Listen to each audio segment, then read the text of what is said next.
여러분 성경을 보게 되면 나사로라고 하는 사람이 죽었다가 살아난 이야기 있죠. 예? 예수님이 살리시잖아요. 그러나 그건 부활한 게 아닙니다. 소생한 거죠.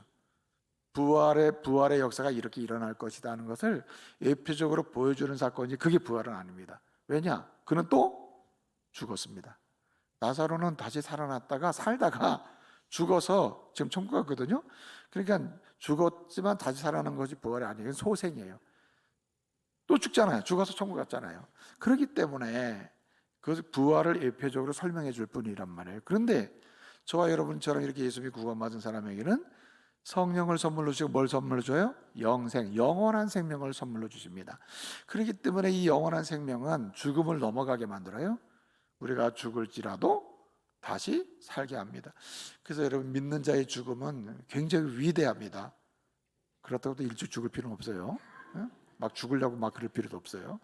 주님이 허락한 인생을 아주 멋있게 살아야 되는데, 어떻든 죽음 앞에서도 믿음의 사람은 두려워하지 않습니다. 왜냐? 우리 앞에는 뭐가 기다리고 있어요? 영생, 영원한 하나님의 나라의 삶이, 영원한 생명의 은총이 기다리기 때문에 오늘도 두렵지 않게 당당하게 살아가는 것입니다. 그리고 그 능력으로 오늘도 우리는 생명의 등불을 밝히는 거예요. 또 성령의 능력으로 말씀을 통해서 또 빛나는 삶의 등불을 밝히게 되는 거거든요. 그 다음에 또 세 번째 선물이 있는데, 그것이 무엇입니까? 은사입니다. 은사를 선물로 주세요. 우리가 흔히 사람마다 재능이 있어, 탤런트가 있어 이렇게 합니다만은, 은사는 우리가 보편적으로 받은 그 탤런트를 하나님이 기뻐하시는 데 사용할 수 있는 강력한 힘을 제공합니다. 그래서 은사와 그냥 일반적 재능하고는 약간 달라요. 그냥 일반적 재능은 방향성이 없을 때가 많거든요. 사용해서 죄도 짓고 사용해서 못된 짓 하고 그럽니다. 사용해서 이기적인 사람이 되기도 하거든요.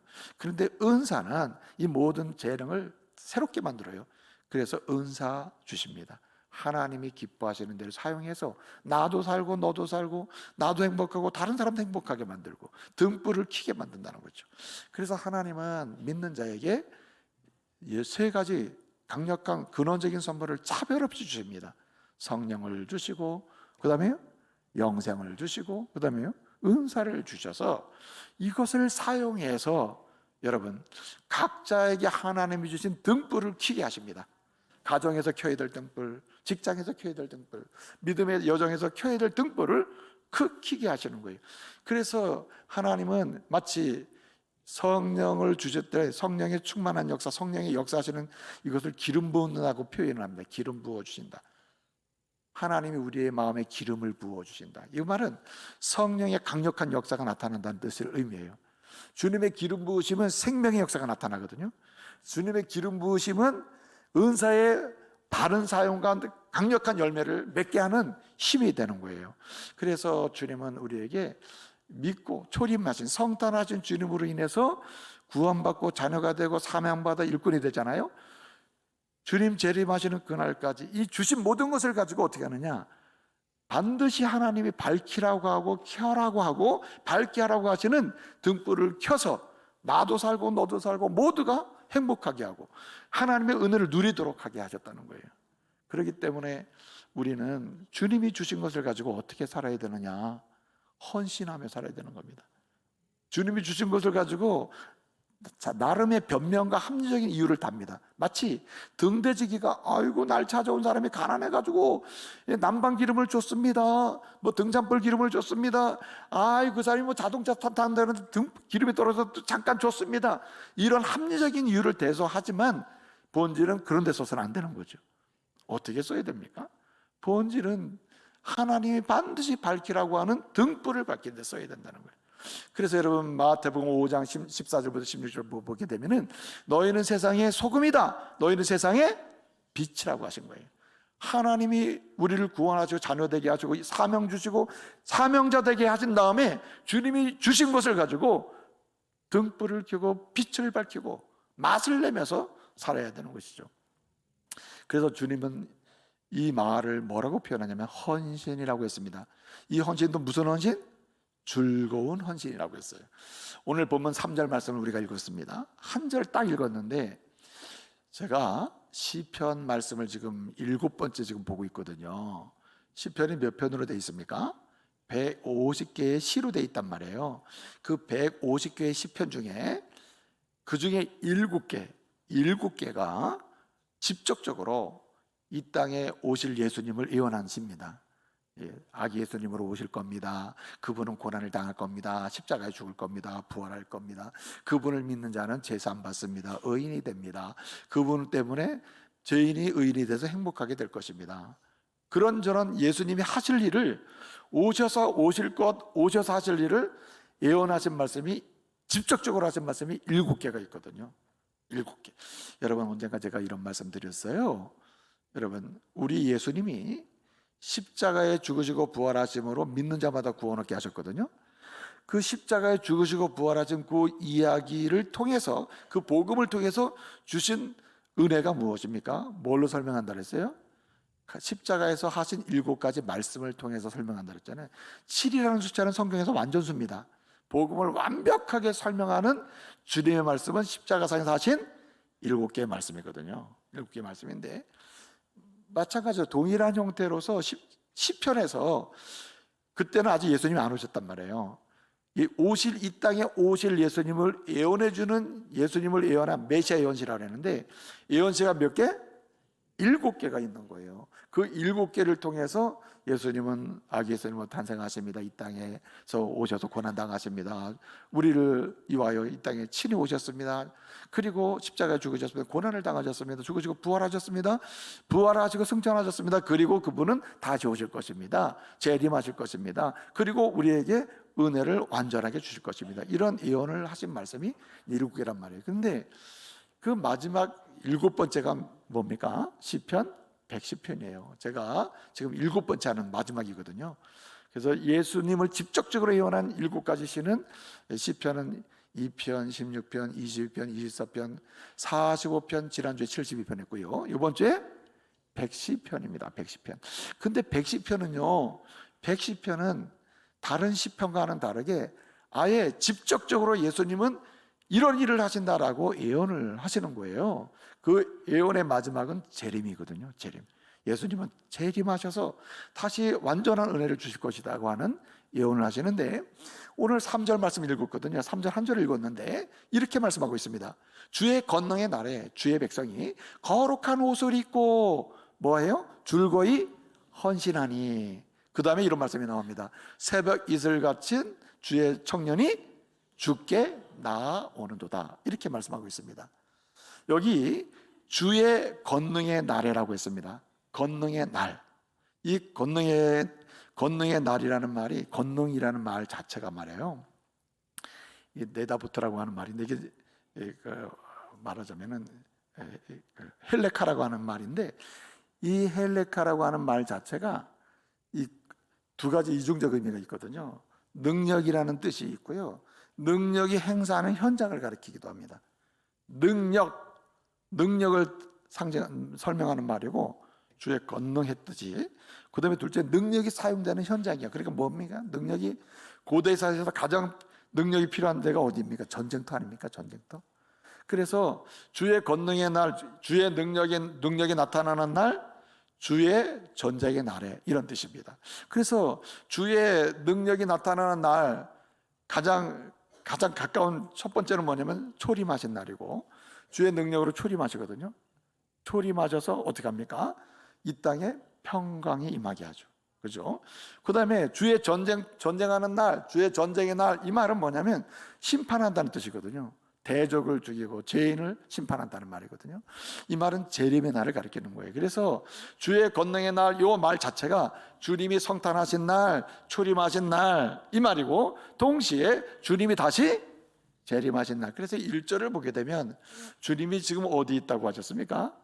우편에 계시다. 우편에. 1절을 보게 되면 우리 예수님이 지금 우편에 계셔. 이 말은 이 땅에 초림하셨다가 성탄을 다 이루시고 그 다음에 승천하셔서 주님과 함께 통치하시는 것을 설명하는 거거든요.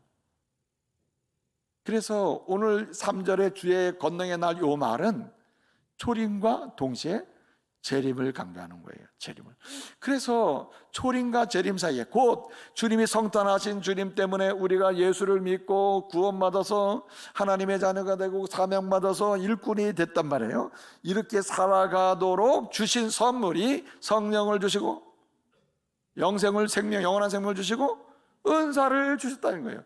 그래서 하나님의 자녀가 이것을 가지고 뭘 밝혀요? 등불을 밝히고 세상을 밝게 하는 빛을 밝히게 하셨다는 거예요. 자, 이렇게 하는 일을 가리켜서 뭐라고 부른다고요? 헌신하는 거예요. 그래서 주님이 주신 것을 가지고 즐겁게 헌신하는 곳에서 반드시 밝혀져야 할 등불이, 켜져야 될 등불이, 그래서 살리는 등불이, 은혜의 등불이, 행복한 믿음의 동행의 등불이 밝혀지는 줄 믿으시기 바랍니다. 그래서 주님은 오늘 이 마지막 110편을 통해서 우리에게 요구하시는 굉장히 중요한 메시지가 뭐냐면, 초림으로 인하여 구원받은 사람들, 주의 재림을 소망하면서 성탄을 지키는 믿음의 사람들이요, 사는 날 동안 주님이 주신 선물, 성령의 선물, 은사의 선물, 그리고 영원한 생명의 선물, 그리고 각각 이 이유에다가 때를 따라서 주시는, 각 사람에게 주시는 독특한 선물이 있거든요. 물질의 선물도 있고 건강의 선물도 있고 독특한 연령의 선물도 있어요.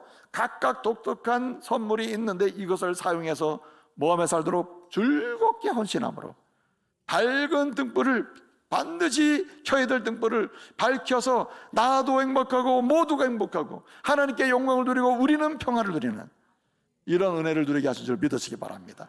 그래서 누가복음 2장 14절 말씀에 보게 되면 어떤 말씀이 나오냐면은, 예수님이 성탄하셨을 때에, 성탄, 이 땅에 오셨을 때에 천사들이 노래를 합니다. 합창을 하는데 그 노래가 뭐냐면, 지극히 높은 곳에서는 하나님께 영광이여, 땅에서는 하나님의 기뻐하심을 입은 사람들, 하나님이 기뻐하신 사람, 하나님의 기뻐하신 사람이 된 사람들이 있거든요. 이게 무슨 얘기냐면, 예수 믿고 구원받고 은혜 받고 하나님의 자녀가 되고 구원받아서 또 사명을 받고 사명의 일꾼이 된 사람, 이 사람들, 하나님 주신 선물을 받은 모든 사람들, 이들에게는 뭐예요?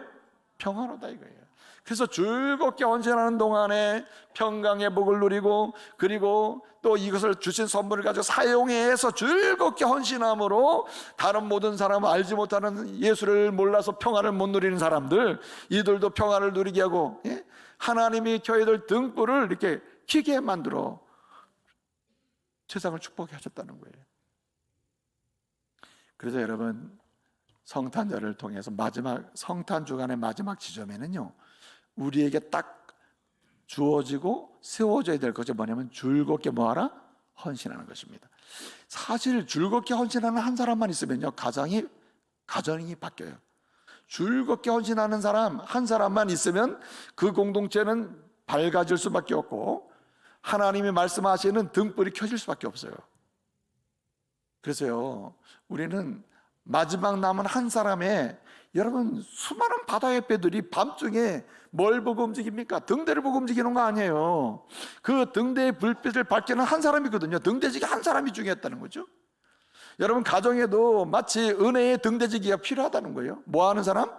즐겁게 헌신하는 사람이 필요한 거예요. 즐겁게 헌신하는 사람.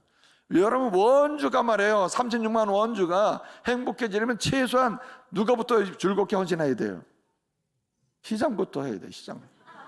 시장님부터 즐겁게 헌신해야 돼. 우리 원광수 시장님 오늘 오셨는데, 그렇죠? 즐겁게 헌신해야 돼요. 시장님 이익을 챙기든가, 시장님 명예를 챙기든가, 내년에 지선이 있으니까 이 선거나 잘 치러야지 이러고 막 간다든가, 그러면 안 되는 거예요. 즐겁게 헌신하면은, 여러분, 그 가운데 원주에 켜져야 될 밝은 등불, 평화의 등불, 행복의 등불 켜질 줄로 믿습니다. 주님이 원하는 게 있거든요. 즐겁게 헌신해야 돼요. 가정도요, 아버지로서 하나님이 주신 것을 가지고요, 이 성령의 충만함과 그 다음에 생명의 능력이 자부심을, 담대함을 갖고 주신 은사, 아버지의 주신 은사가 있거든요. 그 은사를 활용해 가지고 즐겁게 기쁘게 헌신하잖아요. 어떻게 되겠습니까? 아무리 어둡고 미래가 없고 깜깜하게 보여도 그 가정은요, 반드시 하나님이 주시는 은혜의 등불이 켜질 줄로 믿습니다. 자녀에게도 빛나는 인생의 등불이 켜지게 되는 거예요. 교회에도 그런 목사가 필요해야 돼요. 여러분, 기도해 줘야 돼요. 김 목사가 딴 생각하지 않도록. 자기를 위해서 이기적인 헌신하지 않도록. 이기적인 목사가 이기적인 헌신하면 이 교회 힘들어요. 제가 한번 이기적인 헌신 해봐요? 여러분 피곤합니다. 하나님의 교회가 부흥이 안 돼요. 그냥 즐겁게 헌신해야 되거든요. 즐겁게. 예? 그래서 여러분 오늘 드리고자 하는 말씀은 바로 그거예요. 여러분 즐거운 헌신자 되시기 바랍니다. 가정에 딱 한 사람 남아있는 즐거운 헌신자, 교회 모두가 어찌할지라도 내가 이 교회의 즐거운 헌신자가 되리라. 일터의 즐거운 헌신자, 그리고 개인의 삶의 여정 중에 또 가문에 말이에요. 가문에도 즐거운 헌신자 하나 있으면요, 한 명만 있어도 그 가문에는 복음의 등불이 켜지고 천국의 등불이 켜지고 영생의 등불이 켜지고요, 네, 화목의 등불이 켜질 줄로 믿습니다. 즐겁게 헌신하는 한 사람이 필요한 거예요. 여러분 독일에 가면요, 독일 뮌헨이라고 하는 큰 도시가 있거든요. 근데 독일 뮌헨에 가면 아주 유명한, 말하자면 합창 관현악단이 있습니다. 독일 뮌헨 관현악단인데 합창관, 거기 작곡가 한 명이 붙어 있어요. 바하. 바하, 뮌헨 바하 합창 관현악단, 이런 이름을 가지고 있는데 굉장히 유명해요. 근데 여기 서로 들어가고 싶어 하는 거야. 근데 이 관현악단, 합창 관현악단을 만든 사람이 목사님 아들인 칼 리히터라고 하는 사람인데, 이 사람이 이걸 만들고 이제 입단을 하잖아요. 단원을 입단시킬 때 입단, 말하자면 규정이랄까, 서약서가 있어요. 서약서가 있는 서약서가 내용이 많지도 않고 딱 하나임이에요. 뭐냐면은 서약서에 이런 서약을 하게 돼 있어요. 들어올 사람은 서약해라. 이거 지켜야 된다. 그게 뭐냐면은 이렇게 얘기합니다. 자신의 최소한의 생활비와 최소한의 필요 재정 이외는, 잘 들어보세요, 이외는 바하의 음악을 아름답게 표현하고 연주하고 세상에 알려주고, 그리고 증거하기 위하여 아낌없이 여기에 투자해야 된다. 여기에 동의하고 서약하는 사람 들어와, 이거예요. 그리고 서약하고 들어간다는 거예요. 근데 거기 서약하고 들어가는 사람은 왜 들어갑니까? 바하의 음악이 내 삶의 기쁨이고 은혜라는 이런 생각을 가지고 많은 사람이 이것을 어떻게든지 연주해가지고 증언해 줘야 되겠다, 전해줘야 되겠다, 바하의 그 노래의 꽃을 피워야 되겠다 하고 그냥 모든 걸 아끼고 투자하는 거지. 근데 누가 강제로 시켰습니까? 자원하는 거예요. 자원해서 시키는 거예요. 자원. 사도 바울이 말입니다. 얼마나 유명한 사람이에요. 성경에 나오는 인물 중에, 신약 성경 인물 중에 바울처럼 유명한 인물도 없어요. 사실은 예수님 다음에 등장한 인물 중에 알려진 인물, 사람들이 누구나 기억하는 바울인데, 바울은 얘기를 해요. 바울은요, 어릴 때부터 공부도 잘하고 똑똑한 사람이었어요. 예? 오늘날로 말하면 하버드 법대 출신이라 이거죠. 이 사람 법학 전공이거든요. 그래서 이 사람은 가말리엘이라고 하는 그 시대에 하여튼 이스라엘 공동체에서 가장 유명한 법학 박사인데, 이 사람의 그 수제자가 돼가지고 집자기가 논문도 쓰고 박사 논문도 썼겠지, 다 해가지고 졸업한 사람이야. 그래가지고 이 사람은 산헤드린 공회원이라고요. 공회라고, 우리나라만 이제 국회인데, 그 당시에 국회는요, 이 산헤드린 공회는 상권을 다 가지고 있거든요. 입법권, 사법권, 행정권 다 가지고 있는 게 산헤드린 공회예요. 무시무시한 기관이에요. 권력을 가진 거예요. 그러니까 그 순위의 1순위가 누구냐? 바로 바울 같은 사람이에요. 준비가 다 된 사람이에요. 실력도 능력도 모든 지식도 학위 조건 다 가진 사람이에요. 그런데 말입니다, 그가 예수님을 만나고 성탄하신 예수님, 십자가 죽으셔서 부활하신 예수님, 우리를 위해 흘리신 그 보혈의 피에 그 은혜를 주신 예수님, 그 예수님을 만나고 믿고 구원받아 자녀가 되고 사명받아 이방의 사도로 교회를 얼마나 많이 썼습니까? 세운 다음에 그는 어떻게 이야기합니까? 갈라디아 교회 성도들에게 그걸 고백해요. 내가 이런 사람이야. 2장 20절을 보게 되면 내가 그리스도와 함께 십자가에 못 박혔나니 그러즉 이제 내가 사는 것이 아니요 내 안에 누가 살아요? 그리스도께서 사는 것이라. 이렇게 이야기하는 거예요. 그래서요, 모든 것을 자원하여 자발하여 살겠다는 말이고, 그래서 두 번째 단계로 넘어가요. 즐거운 헌신은 어떻게 하는 것이냐? 자원하는 사람이 할 뿐만 아니라 주님께 초점을 맞추는 사람이에요. 오늘 2절을 보게 되면 3절에 이렇게 얘기합니다. 네? 새벽 이슬 같은 주의 청년들이 누구께 나오는도다? 주께 나오는도다. 즐거이 헌신한다 그랬어요. 앞절에서는, 상반절에서는 주의 백성들이 거룩한 옷을 입고 즐거이 헌신하니, 요까지는 이해가 됐잖아요. 근데 즐거이 헌신하는데 이 즐거운 헌신은 어떤 것이냐? 주의 청년들이라는 말은 앞에 주의 백성, 성도를 가리키는 또 다른 말이에요. 주의 청년들, 주의 백성들, 새벽 이슬 같은 주의 백성들, 성도들이 누구께 나와요? 주께 나오는도다. 자, 즐거운 헌신이 지속적으로 중단 없이 계속돼서 헌신함으로써 주시는 등불을 켤 수 있는 사람은 누구냐? 주께 초점을 맞추는 사람이에요. 주님께. 헌신하면서 원망하는 사람 많죠. 헌신하면서 스트레스 받는 사람 많거든요. 헌신하면서 짜증나고 헌신하면서. 자, 보세요. 아버지로서 헌신해. 내 집에서 그냥 하루 종일 나가서 일하고 뭐하고 집에 와서도 막 일을 해요. 그러면서도 계속 불만이야. 예? 불만. 예? 나는 이렇게 하는데 아내는 왜 안 하냐? 나는 이렇게 하는데 애들은 왜 내 뜻을 못 알아주냐? 계속 불만이요. 그러면 여러분, 이 즐거운 헌신이 등불을 켜는 게 아닙니다. 켜있던 등불도 끄게 돼. 바람을 막 불어. 그래가지고 있던 등불도 꺼트리게 되는 거예요. 근데 말입니다, 그냥 아버지로서 어머니로서 주님이 주신 그런 모든 재료를 가지고 즐겁게 헌신한다. 어떤 사람입니까? 주님께 초점을 맞추고 헌신하잖아요. 이건 상대에 의해서 헌신이 결정되는 게 아닙니다. 상대에 따라서 헌신의 그런 퀄리티가 결정되는 게 아니라 내가 더 신같고 저 진지하고 아름답게 이게 결정되는 게 아니고요, 주님께 초점을 맞추고 헌신하기 때문에 아무리 힘든 상황에서도 헌신하는 남편이나 아내를 보게 되면 참 고맙다 이런 마음만 들게 되는 거죠. 네? 초점을 주님께 맞춘다는 거예요. 주님께. 왜 그렇습니까? 우리를 죄와 사망에서 구원해서 죄인을 의인 되게 하시고, 세상에 속했던 자를 하나님 나라에 속한 사람 되게 하시고, 죽을 수밖에 없던 자를 살려주신 주님이 바로 우리 주님 아닙니까? 주님이 우리를 살리고 또 성령을 주신 분, 은사를 주신 분, 생명을 주신 분이 누구예요? 주님이시잖아요. 주신 분이 주님이기 때문에 주님이 주신 것을 가지고 사용해서 즐겁게 헌신해서 등불을 켜려고 할 때 우리가 누구께 초점을 맞춰야, 주신 분에게 초점을 맞춰야 된다. 이제 말씀을 마치도록 하겠습니다. 여러분, 이 인생 여정 중에요, 헌신을 하면 남들이 알아주지 않는 헌신이 있을 수 있어요. 헌신하는지 아는지, 저게 헌신인지 아는지 모를 수 있거든요. 니콜라이 카이신이라는 분이 이런 얘기를 했어요. 세상에서 알려지지 않는 헌신이 하나님 나라에서는 알려진다는 거예요. 세상에서 알려지지 않는 헌신이 하나님 나라에서는 알려지네요. 이게 무슨 말입니까? 주님께 초점을 맞추고 주님께 소중한 것을 드리고 남들은 비웃을 수 있어요. 그러나 그럴 때에 그 사람을 통해서 가문의 생명의 등불이 켜지고 행복의 등불이 켜지는 거예요. 이 은혜 누리시기를 바랍니다. 여러분, 정말 시간은 많지가 않아요. 제가 지난주에 5월에 태어난 아기가 한 명 있거든요. 영원 신생하죠. 5월 태어났으니까 몇 개월 안 됐잖아요. 기독병원에 태어났거든요.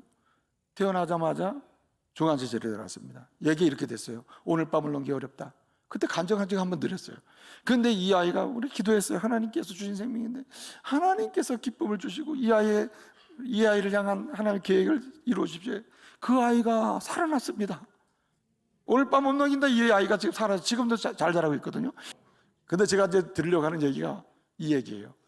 그 부모의 마음이 어떤 거냐, 이런 상황이에요. 한마디로 무슨 얘기냐, 내가 지금까지 살면서 이 아이를 위해서는 내 생명이라도 내가 죽어서라도 이 아이는 살렸으면 좋겠다 하는 심정이라는 거죠. 이 아이를 위해서 내가 내 모든 걸 줘서라도 이 아이를 살렸으면 좋겠다. 이게 헌신이거든요. 이 헌신을 누가 하셨습니까?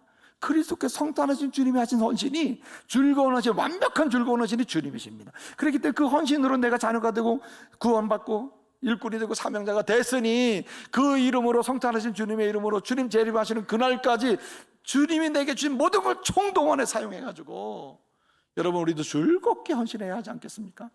가정을 위해서도, 베푼 믿음의 사람들을 위해서도, 가족을, 아내와 남편을 위해서도 하나를 가볍게 보면 안 돼요. 즐겁게 헌신하자. 주님이 주신 모든 걸 사용하자. 그리고 자원하는 마음으로 주님께 초점을 맞추고 주님이 좋아하시는 대로, 그리고 어떻게 합니까? 여러분, 우리가 말씀 나눈 대로 정말 소중한 것을, 가장 소중한 것을 고백하고 나누면서 즐거운 헌신의 주인공 되시기를 말씀으로 축복합니다.